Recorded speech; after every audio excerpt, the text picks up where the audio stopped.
이전까지 이 안디옥 교회는 선교적인 교회로서 바울의 티칭을 받고 바울의 복음으로 또 바나바의 가르침을 받고 선교적인 부르심을 갖고 막 일어나는 교회였는데, 유대에서 온 몇몇 사람들이 다른 티칭을 가르치기 시작하는 거예요. 그들의 구원 문제가 단순히 예수만 믿으면 구원이 아니라 할례도 해야 된다, 그리고 모세의 율법을 지켜야지만 구원받을 수 있다. 안디옥 교회가 바울과 바나바를 예루살렘 교회로 보냅니다. 그래서 예루살렘 모 교회의 입장, 사도들과 장로들의 입장과 생각이 어떠한지를 경청합니다. 여러분의 혈관에는 예수님의 보혈의 피가 흐르고 있습니다. 당신이 예수님을 인격적으로 받아들인다면 당신은 이미 구원받았습니다. 그리고 자유하십시오. 구원받은 것으로 머물러 있는 것이 아니라 이제 우리가 추구하는 것은 무엇입니까? 구원받은 자의 감격과 은혜를 가지고 내 삶의 재정과 시간과 달란트를 다 동원해서 수많은 영혼들, 지옥 갈 영혼들 살려내기 위해서 내 삶을 주님께 올려드리는 것. 여기까지 갈 수 있게 축복합니다. 함께 일어나시겠습니다.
사도행전 15장 말씀은 굉장히 중요한 장입니다. 예루살렘 공의회가 사도행전 15장에 있습니다. 이방인의 구원 문제에 대해서 유대에서 온 몇몇 사람들이 태클을 걸기 시작합니다. 바울과 바나바가 가르쳤던 것은 예수만 믿으면 구원받는다 라고 하는 가르침이었는데, 그 교회 안에 유대에서 온 몇몇 사람들이 예수만 믿으면 되는 것이 아니라 모세의 율법도 지켜야 하고 할례도 행해야 구원받을 수 있다라고 하는 다른 메시지를, 다른 복음을 증거하기 시작해서 이 문제에 대해서 안디옥 교회 리더십들이 예루살렘 모 교회의 의견을 묻고자 바나바와 바울을 파송합니다. 그리고 거기에서 내려진 결론은 믿음으로 구원받는다.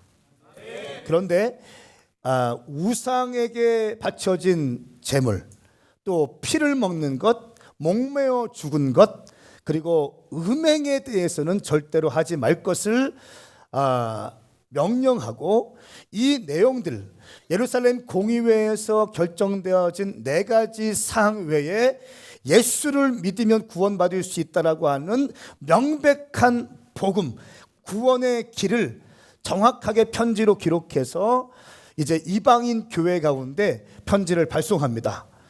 이 말씀이 22절부터 34절까지의 내용이 바로 이 내용입니다. 오늘 말씀은 그 내용들을 우리가 스킵하고 35절부터 41절까지 내용을 나눌 텐데요. 오늘 제목은 사랑과 전쟁입니다. 사랑할 때가 있으면 전쟁할 때가 있습니다. 좋아할 때가 있으면 또 왠지 모르게 미울 때가 있어요. 우리 송 집사님께서 고개를 끄덕끄덕이시면서 아주 좋은 반응을 보이고 계십니다. 뜨겁게 사랑할 때가 있으면 좀 이렇게 밀어낼 때가 있다는 거예요. 가슴 뛰어서 내 삶을 다 바치고 싶은 그때가 있다면 또 왠지 모르게 내 인생 가운데 피곤하게 느껴질 때도 있다는 것입니다. 오늘 말씀을 볼 텐데, 바울이 다메섹 도상에서 예수님을 만났어요. 그런데 그 바울을 사역의 현장으로 리크루트한 것이 바나바였어요. 그리고 12사도들이 바울의 회심을 인정하지 않을 때 사도들에게 일일이 찾아다니면서 바울의 진정성을 설명해 준 사람도 바나바였습니다. 그리고 안디옥 교회가 엄청나게 부흥되고 있을 때 다시 바울의 고향인 길리기아 다소에 가서 바울 10년 동안 다메섹 도상에서 회심한 다음에 거의 10년 동안 고향에 있는 바울을 직접 찾아가서 비전 캐스팅을 해서 함께 이방인의 사역을, 이방인의 교회를 개척하는 것을 위해서 바울을 비전 캐스팅한 것도 바나바였습니다. 함께 1차 선교 여행도 다니고 또 부흥되었던 안디옥 교회 가운데 이방인의 구원 문제를 가지고 예루살렘 공의회에 들어가서 중요한 결정도 받아온 것도 바울과 바나바였습니다. 환상의 콤비였어요. 바울에게는 바나바가 거의 절대적인 존재죠. 그런데 오늘 말씀을 보면 이 사람들이 전쟁합니다. 그냥 전쟁이 아니고 심하게 다툽니다. 심지어는 같이 사역도 하지 않고 완전히 갈라져 버립니다. 오늘 이 말씀 여러분과 함께 나누고 싶어요. 기대가 되시죠? 네, 하나님 말씀 보십시다. 사도행전 15장 35절부터 41절까지의 말씀입니다. 이 말씀은 살아계신 하나님 말씀입니다. 제가 먼저 35절 말씀 읽습니다.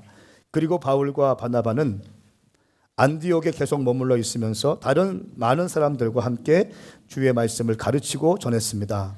며칠이 지나자 바울이 바나바에게 말했습니다. 우리가 주의 말씀을 전했던 도시마다 모두 다시 방문해 그들이 어떻게 지내고 있는지 알아봅시다. 바나바는 마가라고도 하는 요한을 함께 데리고 갈 생각이었지만 바울은 그를 데려가는 것이 현명한 처사가 아니라고 생각했습니다. 마가 요한은 전에 밤빌리아에서 그들을 떠나 그 사역에 끝까지 함께하지 않았기 때문입니다. 이 일로 심한 말다툼 끝에 바울과 바나바는 서로 갈라서게 되었습니다. 바나바는 마가를 데리고 배를 타고 키프로스로 갔습니다. 바울은 신라를 선택해 주의 은혜를 간구하는 형제들의 환송을 받으면서 안디옥을 떠났습니다. 함께 읽겠습니다. 바울은 시리아와 갈릴리아를 거쳐 가면서 교회들을 강건케 했습니다. 아멘. 이 말씀 살아계신 하나님 말씀입니다.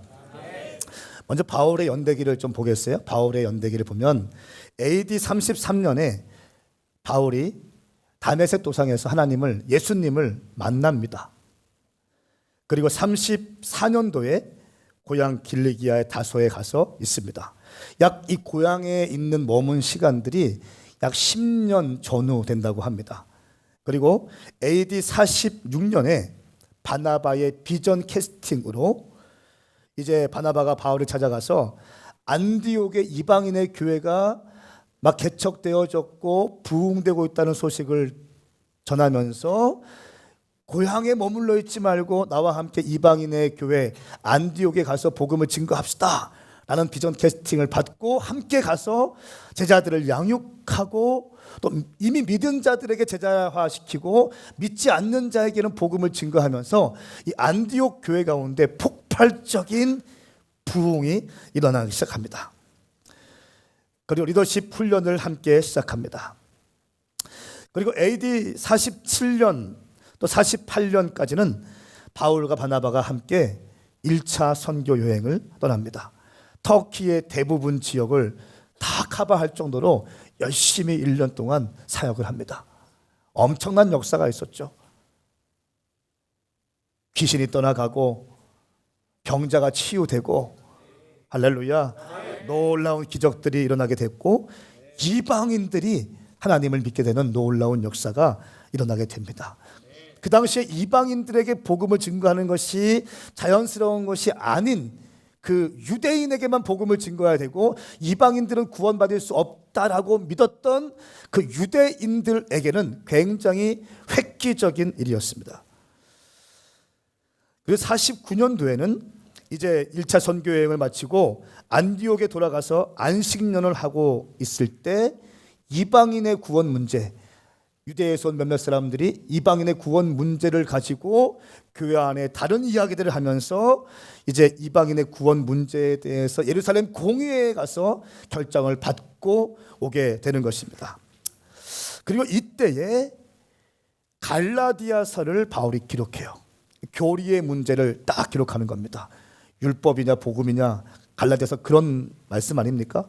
왜 그랬겠어요?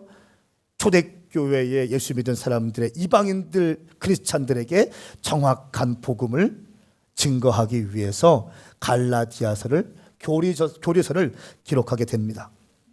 그리고 AD 50년에는 50년부터 약 52년까지는 2차 선교 여행을 떠납니다.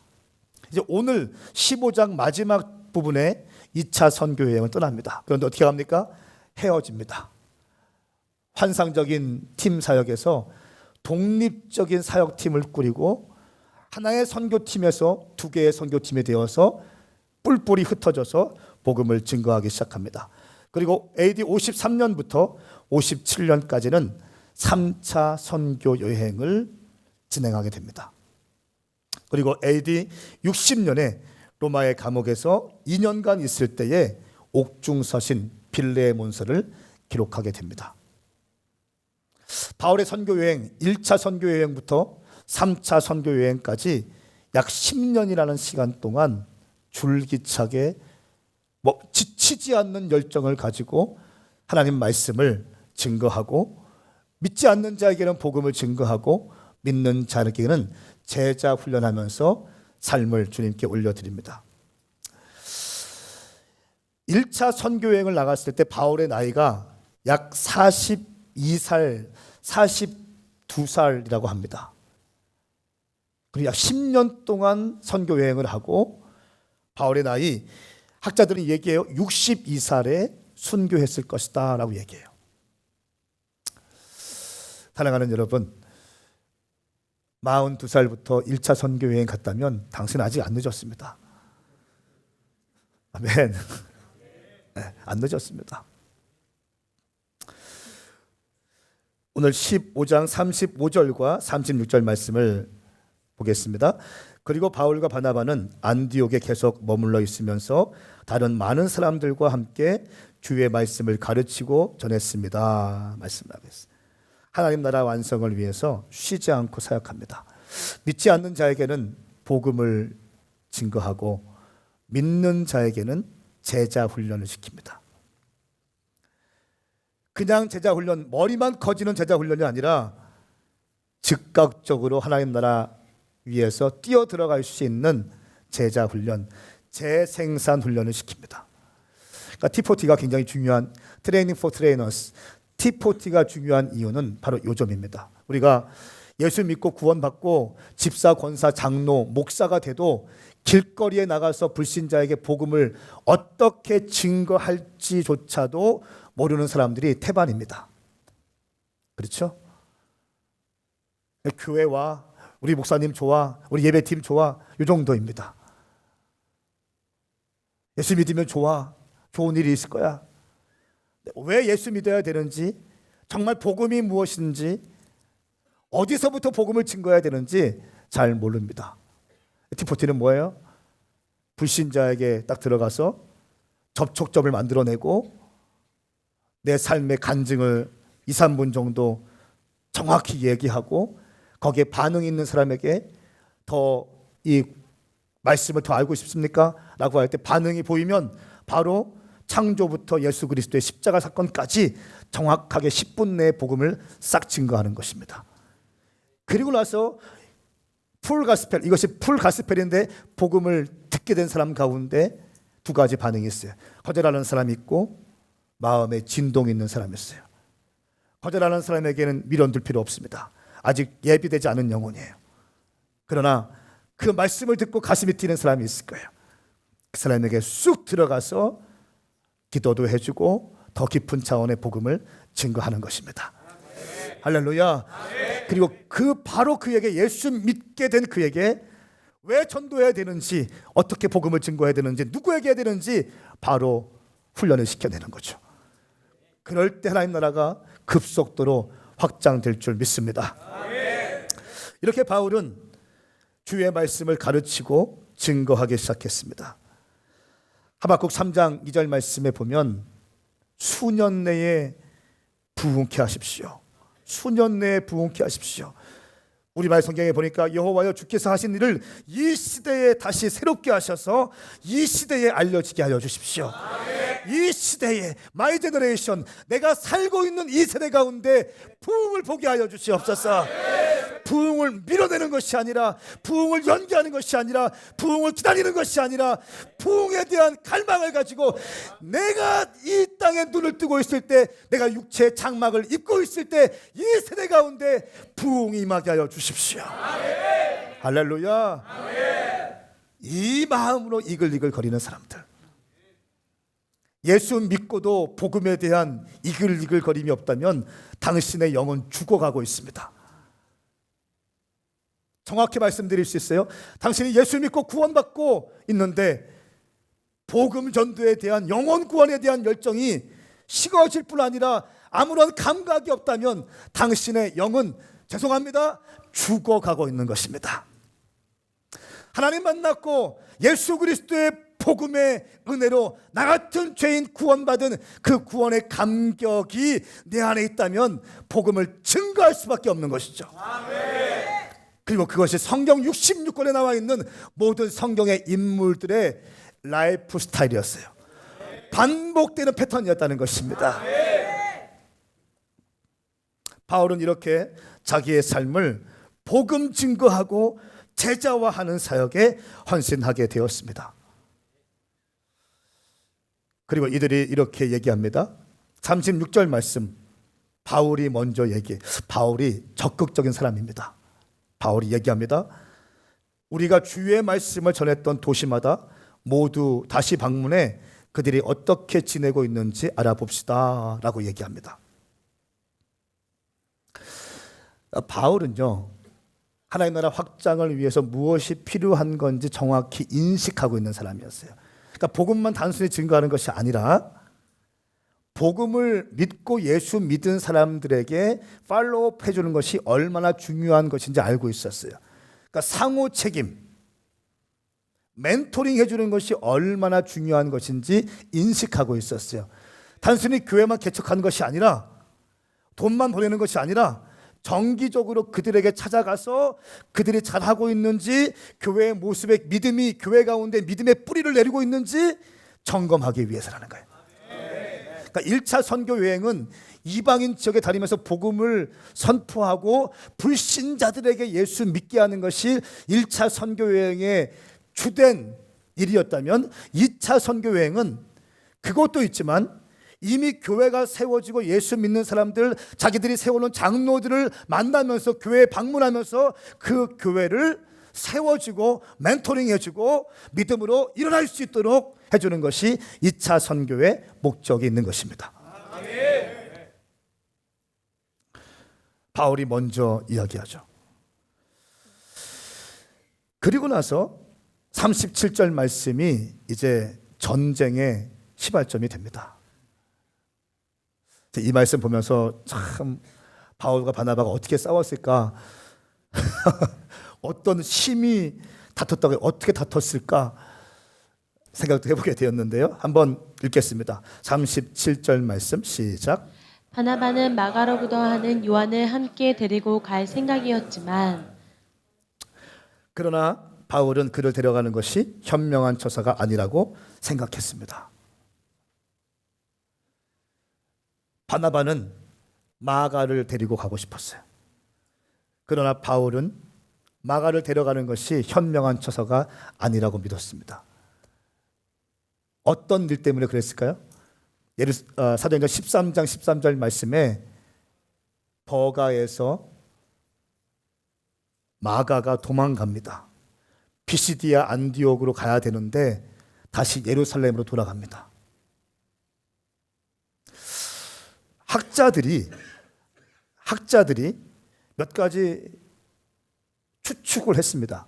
성경에 정확히 안 나와 있기 때문에 왜 돌아갔을까? 마가가 왜 돌아갔을까? 그는 과연 왜 그때 그 일을 했을까? 첫 번째는 마가는 고난받는 것이 두려웠던 사람이었다라고 얘기합니다. 아직 어렸었고, 그러니까 우리로 말하면 인턴쯤 되는 20대 중반, 후반 이런 되는 사람들인데 선교지에 나가서 막 하는 게 두려웠던 거예요. 두 번째는 버가에서 비시디아 안디옥까지 가는 길이 험한 산길이었습니다. 그리고 자료에 보면 그 험한 산길에는 강도가 많이 있었대요. 이미 유명했던 지역이기 때문에 이제 비시디아 안디옥으로 가는 그 길이 너무 두려웠기 때문에 마가가 도망갔을 것이다. 세 번째는 대사도 바울과 함께하면 뭔가 영적으로 어마어마한 것을 볼 수 있었고 바울이 돌파하는 것을 옆에서 볼 수 있을 거라는 기대감 가지고 바울 옆에 붙어 있었는데 그 전에 바울이 엄청 깨집니다. 돌에 맞고 무너지고 채찍에 맞고 하는 것을 보면서 바울도 별 볼 일 없는 사람이구나 라고 하는 실망감 때문에 도망갔다. 또 어떤 사람은 이렇게 얘기합니다. 바나바는 마가의 삼촌입니다. 그런데 초대교회의 영향력은 바나바가 있었는데 13장에 선교가 시작되면서 바울이 영향력을 갖기 시작합니다. 이 보이지 않는 어떤 리더십의 권위 문제 때문에 자기의 삼촌이 뒤로 처지는 것을 보고 마가가 실망해서 돌아갔을 것이다. 이렇게 추측합니다. 추측입니다. 한 가지 분명한 것은 젊은 하나님의 사역자가 끝까지 선교 완성을 위해서 돌파하지 못했다라고 하는 것은 사실이에요. 그리고 그가 가야 될 길을 온전히 완주하지 못한 것도 사실입니다. 이 문제를 가지고 바울과 바나바가 싸웁니다. 심하게 싸웁니다. 39절 말씀, 이 일로 심한 말다툼 끝에 어떤 말을 했을까? 어떤 말을 했을까? 바울과 바나바는 서로 갈라지게 되었습니다. 라고 성경은 기록합니다. 왜 갈라졌는가? 마가 때문에 싸워서 갈라졌습니다. 정확히 말씀드릴까요? 생각의 차이였어요. 더 정확히 말씀드릴까요? 관점의 차이였어요. 생각의 차이가, 관점의 차이가 환상적인 팀 사역을 했던 바울과 바나바 사이를 가르게 되고, 한 개의 선교팀에서 바울은 실라를 데리고 바나바는 마가를 데리고 선교를 떠나게 됩니다. 바울이 떠났습니다. 실라를 데리고 떠났습니다. 근데 환상을 보죠. 마게도니아 사람이 건너와서 우리를 도우라 라고 하는 환상을 보고 가던 길을 턴해서 마게도니아로 들어가게 됩니다. 그리고 빌립보에 갔는데 그 빌립보에 가서 복음을 증거했는데 감옥에 갇히게 되죠. 감옥에 갇히게 되었을 때 찬송과 기도를 멈추지 않고 있을 때 너 감옥 문이 그냥 열리는 것도 경험하게 되고, 그리고 그 결과 그 감옥을 지키던 간수와 그의 가족이 구원받는 놀라운 역사가 일어나게 되고, 그 빌립보 교회가 세워지게 되고, 그 빌립보 교회가, 놀라지 마세요, 유럽 최초의 교회가 돼요. 하나님의 섭리. 여러분, 인간들과는 싸울 수 있습니다. 그런데요, 하나님과는 절대로 싸우지 마십시오.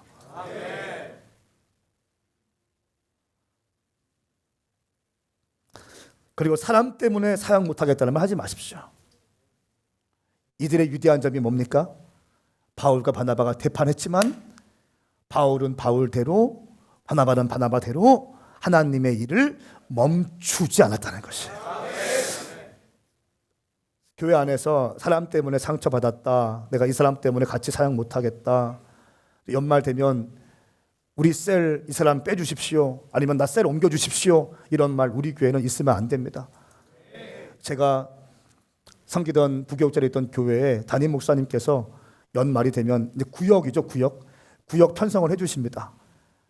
참 지혜로우신 분이었는데 구역 편성을 딱 하시고 게시판에 공지를 딱 하시고 일주일 동안 잠적하세요. 하도 컴플레인 들어오는데 내가 요 권사 때문에 나는 신앙생활 하기 싫으니까 내가 가든지 그 사람이 가든지 빼라고. 내가 요 집사 때문에 내가 안 되니까 나를 옮겨주든지 그 사람이 옮겨주든지. 내가 요 청년 때문에 내가 지금 힘드니까 빼라고. 여러분, 넉넉하게. 이렇게 하실 때는 다 이유가 있겠지. 할렐루야. 넉넉한 믿음이 있어요. 갔다 오신 다음에 늘 사역자 미팅할 때 별일 없었냐?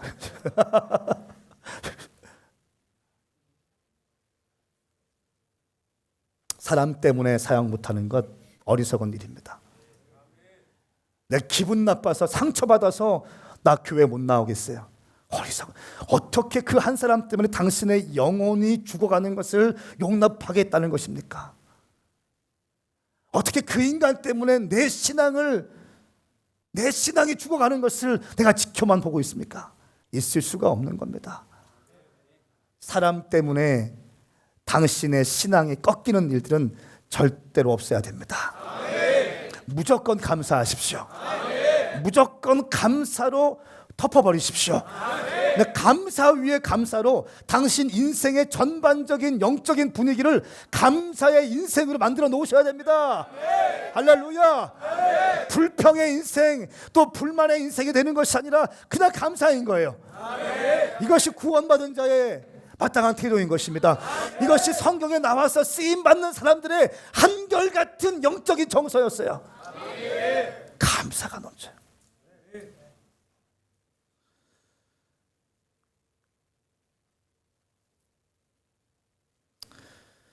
그리고 이제 새로운 팀을 구축하고 새롭게 달려갑니다. 유럽의 새로운 교회, 최초의 빌립보 교회가 개척되어집니다.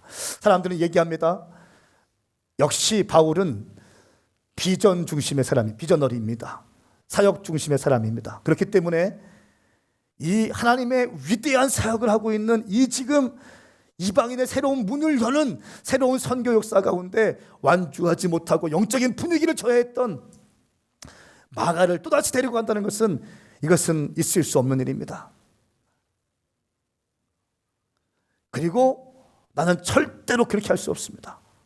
바나바는 어떻게 합니까? 그래도 아직 젊었고 아직 배워야 될 게 많은 사람이고 그러나 가능성이 있지 않습니까?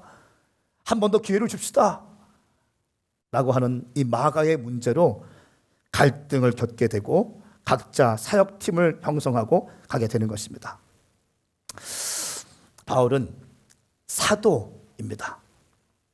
바울은 교회 개척가이고 바울은 사도적인 기름 부으심이 강한 사람이었어요. 그는 돌파하는 사람이었고 그는 닫힌 문들을 열어내는 사람이었어요. 그런데 바나바와 같은 품어내는 리더십은 아니었어요. 마치 바나바는 어머니와 같은 그런 리더십을 갖고 있었습니다. 바나바는 어쩌면 일보다는 사람이 중요했던 것 같아요. 사람을 통해 사람이 일하신다. 이 한 사람 넘어진다 할지라도 한 번 더 기회를 주자라고 하는 것이 바나바였죠. 여러분, 그래도 나는 바울 편입니다. 손 들어보십시오. 바울의 스타일이 좋습니다. 손 들어보세요. 충청도 아니랄까 봐 또 이렇게 자기 의견을 분명히 제시하세요. 그래도 바울이 맞습니다. 손 들어보세요. 높이 들으세요. 높이. 그래도 하나님의 일하는 걸 보면 다 바울이 하잖아요. 막 손 들어보세요. 손 드신 분들의 성향을 대충 알겠어요. 그래도 하나님은 사람을 통해서 일하시는데 바나바가 맞는 것 같습니다. 손 들어보세요.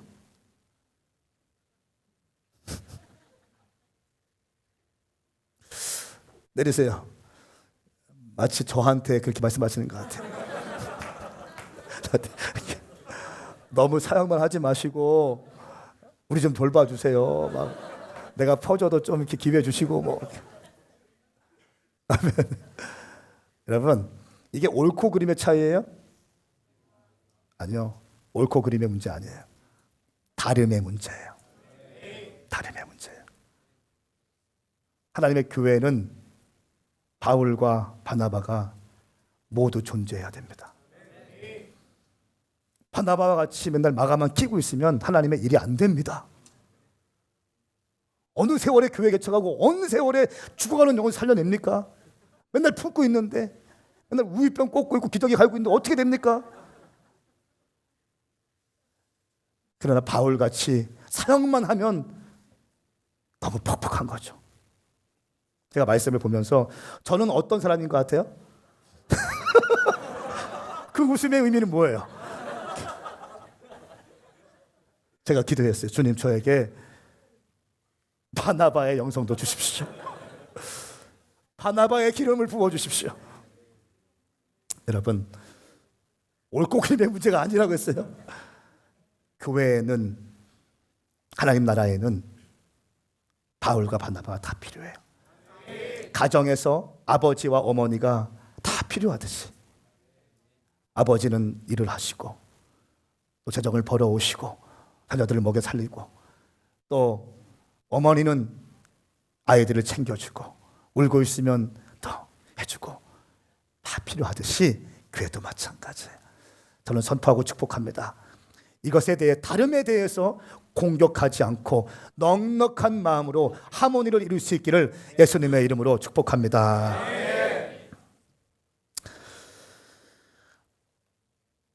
그리고 바울의 모습을 보십시오. 40절 말씀 함께 읽겠습니다. 시작. 바울은 신라를 선택해 주의 은혜를 간구하는 형제들의 환송을 받으면서 안디옥을 떠났습니다. 아멘. 41절에는 바울은 시리아와 길리기아를 거쳐가면서 교회들을 강건케 했습니다. 제2차 선교 여행이 시작되는 것입니다. 시리아와 길리기아 다 1차 선교 여행 때 교회가 세워진 곳입니다.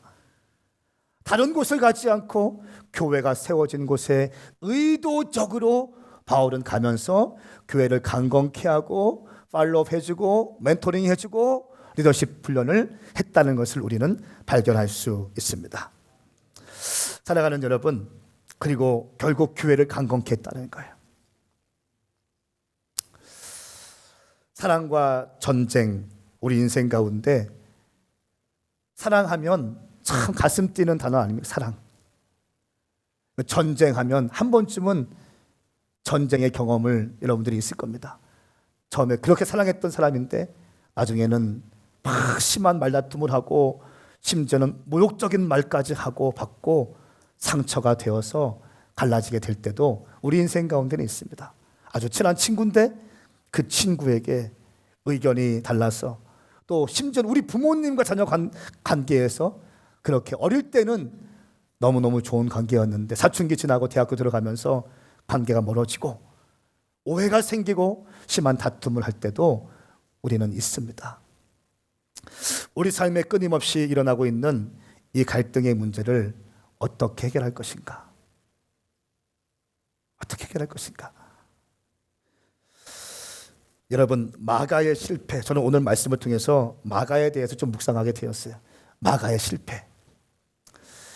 근데 그것은 위대한 사도가 되는 과정이었습니다. 마가가요, 바울에게 버림받습니다. 버림받죠. 보세요. 바울과 신라가 막 싸우고 있었어요. 막 싸우고 있는데 싸우는 원인이 뭡니까? 마가 때문에 싸우는 거예요. 저하고 손명전 목사님이 막 싸우는데 한경호 때문에 싸우는 거예요. 근데 경호의 입장 어떻게 했어요?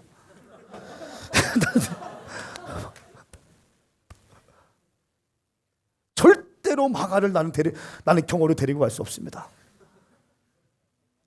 전북대 교회 개척해야 되는데 나는 박찬은 절대로 데리고 갈 수 없습니다. 왜 하필이면 저한테 박찬을 보내십니까? 터키 가야 되는데 경주가 나는 길 이상을 데리고 갈 수 없습니다. 저는 목사님 앞에서는 잘난 척 같지만 뒤에서는 먹기를 탐하는 사람이고 먹어도 끝이 없는 사람입니다. 그때 어떻게 내가 필요 없는 사람이구나, 나는 이 공동체에 맞지 않는 사람이구나, 이런 마음이 들지 않았겠어요? 마가는 버림받았어요. 바울이 신라를 데리고 갑니다. 근데 전 바나바의 위대한 점은 이 점인 것 같아요. 이 마가를 끝까지 품어내. 그러면서 어떻게 하는 줄 아세요? 기어이 인간을 만들더라고. 기어이 인간을 만들어서 나중에는요, 바울이 늙었을 때 내게 마가를 데리고 오십시오. 마가는 내게 너무 소중한 사람입니다. 이렇게 바울의 입에서 마가를 칭찬하는, 그리고 자기의 바울의 사역에 마가가 필요하다고 마가의 사역을 도움을 요청하는 이런 일들이 벌어지게 되는 것입니다. 그리고 바울과 마가가 함께 감옥에 갇혀 있을 때가 있었어요. 한번 말씀을 읽어보시고, 골로새서 4장 10절 말씀입니다. 시작.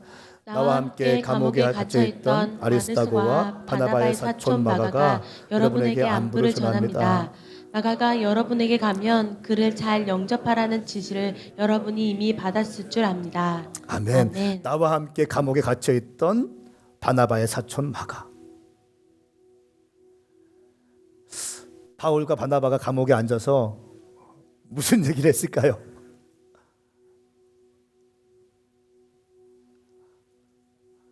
미안해. 제가 죄송해요. 제가 그때 참아야 되는 건데 제가 그냥 너무 겁나가지고 그랬어요. 아니야, 내가 너 그냥 같이 가야 되는데 미안해. 마가는 제가 거기 통과했어야 되는데 그걸 통과 못했어요. 너무 죄송해요. 너무 죄송해요. 끌어안고 막 울었을 거예요. 그렇지 않아요? 합리적으로 생각되지 않습니까? 막 뜨겁게 막 울었을 거예요. 대사도인 바울이 용서를 구하고 젊은 사역자인 마가가 또 용서를 구하고 막 뜨거운 눈물을 흘렸을 것입니다. 그리고 이 마가가요, 하나님의 위대한 사도 베드로의 영적인 아들이 됩니다. 베드로전서 5장 13절 말씀에 보면 함께 택하심을 받은 바벨론에 있는 교회와 내 아들 마가가 여러분에게 안부를 전합니다. 베드로가 내 아들 마가라고 얘기해요. 그때 마가는요, 바울과 감옥에서 만나고 모든 것이 새롭게 정립된 다음에 다시 믿음을 견고하게 하고 베드로의 사역을 도와주는 동역자가 됩니다. 근데 베드로는 헬라어를 못하는 사람이었어요. 근데 이 마가는 헬라어에 능통한 사람이었어요. 여러분, 마가의 다락방 있죠? 거기가 마가가 살던 집이에요. 그 마가의 다락방이 지금 이 마가예요. 그러니까 마가의 다락방 120명 있지 않습니까? 120명에 들어가서 다락방을 갖고 있는 사람이라면 엄청난 부자. 마가는 부잣집 도련님이었어요. 그러니까 뭔가 돌파하고 고생하고 호텔도 없고, 대사도 바울 옆에 가면 뭔가 좀 사역이 막 돌파되는 것 같고, 막 호텔도 좋은 데 가고 먹을 것도 좋은 거 먹고 자기도 옆에서 좀 뭔가 좀 이렇게 높아지고 할 줄 알았는데, 바울이 고생하고 매를 맞고 피를 흘리고 깨지고 박살나고 이런 것을 보니까 너무 실망했을 것 같아. 너무 두려웠을 것 같아. 아직 부잣집 도련님이거든. 근데 그 부잣집 도련님인 이 마가를 바나바가 데리고 다니면서, 물론 사촌 관계입니다. 바나바가 데리고 다니면서 마가를 멘토링하기 시작하는 거예요. 그리고 이 마가가 베드로의 영적인 아들이 되어서 베드로와 함께 사역을, 엄청난 사역을 감당한다는 사실인 것입니다. 할렐루야. 그리고 바울이 논문에 쓴 디모데 후서에는 이렇게 얘기하죠. 4장 11절 말씀에 누가만 나와 함께 있으니 그대는 올 때에 마가를 데리고 와라. 그는 내 사역에 도움이 되는 사람이다 라고 얘기합니다. 여러분, 바울과 바나바의 위대한 점이 뭐겠습니까? 바나바와 바울의 위대한 점이 뭐예요? 싸움을 한 다음에도 주님의 일을 포기하지 않은 것이에요. 감정이 상해도 주님의 일을 포기하지 않은 것. 비웃당머리가 상해도 주님의 일을 포기하지 않은 것. 끝까지 내게 주신 부르심을 붙잡고 내게 맡겨주신 사명의 길을 걸어가는 것이 이 두 사도의 위대한 점인 것입니다. 사랑하는 여러분, 끝까지 가야 됩니다. 인내하셔야 됩니다. 영국의 수상이었던 처칠이 위대한 명언을 남겼어요. Never give up, never give up, never give up. Never, never, never, never give up. 절대로 포기하지 마십시오. 옥스퍼드 대학교에 가서 연설할 때 많은 사람들이 위대한 영웅 처칠이 어떤 연설을 할까 다 귀를 세우고 있는데 Never give up. Never give up. Never, never, never give up. 절대로 포기하지 마십시오. 절대로 포기하지 마십시오. 여러분, 처칠은요 팔싹둥이 조사나로 태어났습니다. 말 더듬이었습니다. 학습 장애인으로 살던 사람입니다. 학교에서는 꼴찌를 했다고 합니다. 힘내십시오. 처칠이 꼴찌였대요. 큰 체격과 쾌활한 성격 때문에 건방지고 교만하다는 말을 오해를 많이 받았고 초등학교 학적 기록부에는 희망이 없는 아이로 낙인 찍혀 있었습니다. 희망이 없는 아이. 그리고 중학교 때에는 영어 과목에 낙제 점수를 받아서 3년이나 유급했대요. 영국 사람인데 영어를 낙제했대요. 3년 동안이나 유급했다는 것입니다. 결국 캠브리지나 옥스퍼드 대학에 입학할 수 없어서 육군사관학교에 입학하게 되고 거기도 2번이나 낙방하게 되고 정치인으로 입문했던 첫 선거에서도 낙선하고 기자 생활을 하다가 다시 도전해서 당선되었다고 합니다. 이런 사람이 결코 포기하지 마십시오. 결코 포기하지 마십시오. 제가 예전에 본 그림이 있는데요. 한번 그림을 보여주시겠어요? 여러분, 이 그림은 누가 지금 상위 포지션에 있는 것 같습니까? 누가 주도권을 쥐고 있는 것 같아요? 네? 황새인 것 같으세요? 근데 개구리가 황새의 모가지를 지금 붙들고 있잖아.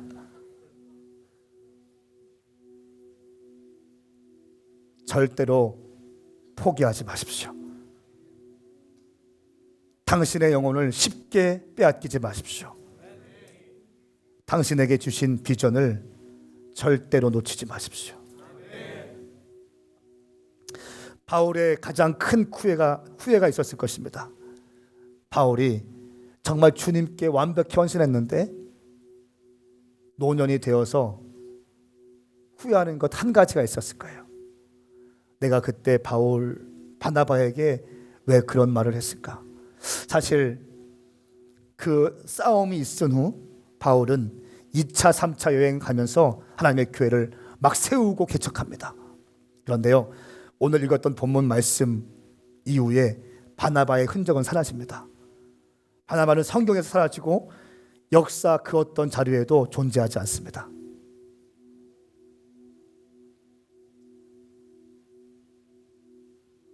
바울이 천국 가서 가장 하고 싶었던 것이 무엇일까요? 가장 후회했던 것이 무엇일까요? 그것은 바로 나를 사역에 입문시켜주고 나를 사도들에게 소개시켜주고 나를 교회에 사역할 수 있도록 비전 캐스팅했던 그 바나바에게 함부로 했던 거에 대해서 아마 후회했어요. 내가 그때 그런 말을 했으면 안 됐는데.